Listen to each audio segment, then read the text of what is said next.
Chicken ఎలా ఉందమ్మా? చికెన్కి మసాలా, వెల్లుల్లి, అల్లం ముక్కలు, ధనియాలు, బిర్యానీ సామాన్లు, కొంచెం వాటర్ వేసుకొని మసాలా ముద్ద. చికెన్ ఫ్రై కదా, ఆయిల్ ఎక్కువ పడుతుంది. పచ్చిమిర్చి, ఉల్లిపాయలు, కారం, సాల్ట్, కారం తగినంత వేసుకోండి మీరు. కొంచెం పెరుగు, నిమ్మరసం కలుపుకోండి.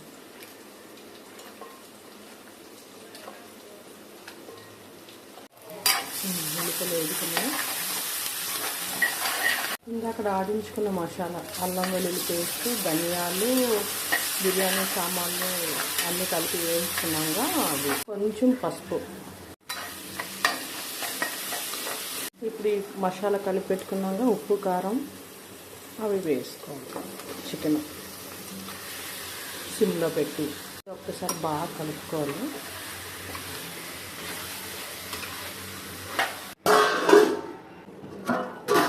వాటర్ బయటకు వస్తుంది. ఇప్పుడు కొంచెం కలుపుకుందాం. ఒకసారి మళ్ళీ మూత పెట్టుకుందాం. మొత్తం వాటర్ అంతా డ్రై అయిపోవాలి. సిమ్లో నుంచి హైలో పెడతాం స్టవ్. ఒకసారి కలుపుతాం. చికెన్ ఉడికిందో చూద్దాం. ఉడికిపోతుంది.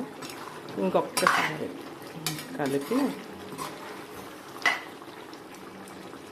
టేస్ట్ ఇప్పుడే చూసుకోవాలి.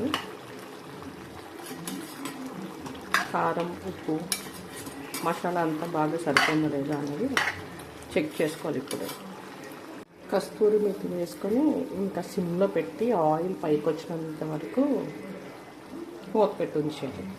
ఒకసారి కలుపుకొని సిమ్లో పెట్టుకొని ఇంకా ఆయిల్ పైకి తేలాలి. అప్పటి వరకు కొంచెం ఉడికించుకుంటే చికెన్ ఫ్రై బాగుంటుంది టేస్ట్. చికెన్ చూద్దాం. అసలు చికెన్ ఇంకా ఉడకాలి. మూత పెట్టుకున్నాం. చికెన్ అయిపోయింది. ఇంకా కొత్తిమీర వేసుకొని స్టవ్ ఆఫ్ చేసుకొని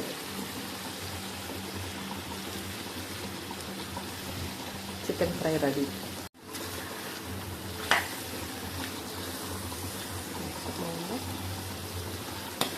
నేను తెల్లని రోజే మా ఇంట్లో చికెన్ ఉంటుంది.